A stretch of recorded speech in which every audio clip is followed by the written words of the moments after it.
প্রিয় দর্শক, আসসালামু আলাইকুম। কেমন আছেন সবাই?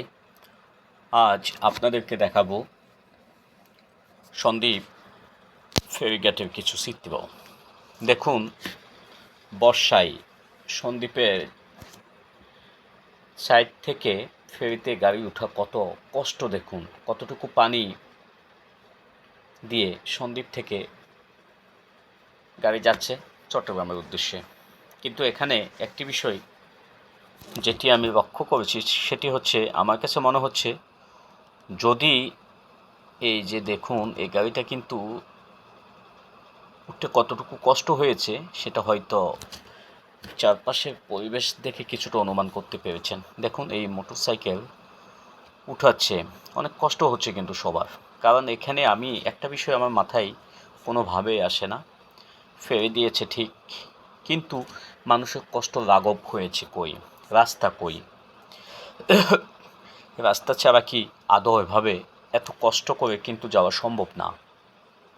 জানি না কবে কখন এই রাস্তা সন্দ্বীপের মানুষ পাবে। আমরা কিন্তু অনেক স্বপ্ন নিয়ে বুক বেঁধেছি যে সন্দ্বীপে ফেরি এসেছে, হয়তো বা রাস্তাও হয়ে যাবে। কিন্তু অনেক দিন তো হয়ে গেছে, রাস্তা আসলে কোনো অগ্রগতি দেখি না। কবে নাগাদ হবে সেটা আমার জানা নাই। যদি কেউ জানেন কমেন্ট করে জানাবেন। দর্শক, আজ অনেকগুলো গাড়ি কিন্তু সন্দ্বীপ থেকে চিটাগং উদ্দেশ্যে যাচ্ছে। এখানে ড্রাইভারদের সাথে কথা বলে যেটুকু জেনেছি, অনেকে এসেছে আম নিয়ে, কাঁঠাল নিয়ে, মানে বিশেষ করে বেশিরভাগ গাড়ি কিন্তু কাঁঠাল নিয়ে এসেছে। হ্যাঁ, উনি কিন্তু এখন কিন্তু ফেরি থেকে নামছে একটি মোটরসাইকেল। অনেকক্ষণ ওনারা কিন্তু ওয়েট করতেছিল, আমি দেখতেছিলাম। তো ওনারা এখনই নামছে কিছু গাড়ি উঠে যাওয়ার পরে।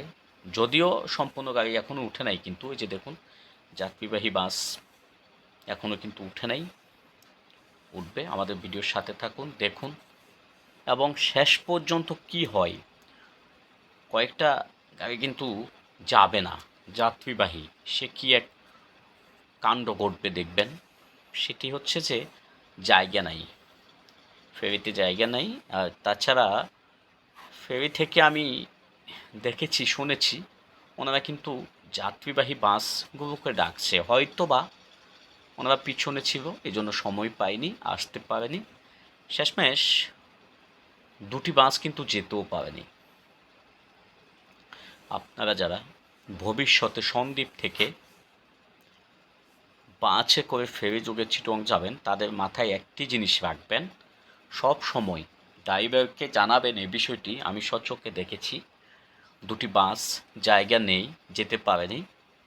তো আপনারা এইটুকু যাত্রীবাহীদের উদ্দেশ্যে আপনারা এইটুকু মাথায় রাখবেন। যদি দেখেন অনেক গাড়ির পিছনে আপনার বাসটি আছে, আপনি ড্রাইভারকে বলবেন ফেরিতে গিয়ে মাস্টারের সাথে কথা বলার জন্য। না হয় কিন্তু যাত্রীবাহী বাস আর যাই হোক না কেন আপনি যেতে পারবেন না। হ্যাঁ, দেখুন এখানে এই ভদ্রলোক যেটি বলছে, এই যে এই যে টাকটি দেখা যাচ্ছে, সেটি এই ওনার একটি গাড়ি ভেঙে দিয়ে এসেছে, ওনার সে অভিযোগ।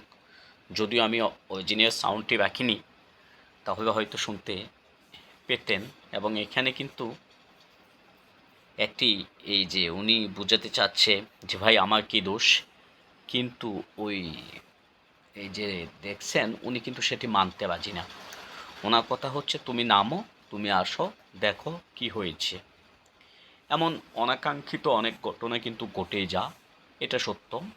তারপরও একটা বিষয় আমরা সবাই জানি, কম বেশ মোটর লাইনের মানুষগুলো কিন্তু খুব রাফ ভাষা ইউজ করে একে অপরের সাথে, যেটি আসলে কোনোভাবে প্রযোজ্য নয়। কিন্তু এদের সেকশনের দিক একটা জিনিস আমি খুব বেশি দেখেছি, অযথা অকারণে একে অপরকে গালিগালাজ করে। প্রিয় দর্শক, ধন্যবাদ। সবার সুস্বাস্থ্য ও দীর্ঘায়ু কামনা করে আজকের মতো এখানেই আপনাদের কাছ থেকে বিদায় নিচ্ছি। যদি ভালো লাগে আমার চ্যানেলটি সাবস্ক্রাইব করে পাশে থাকুন।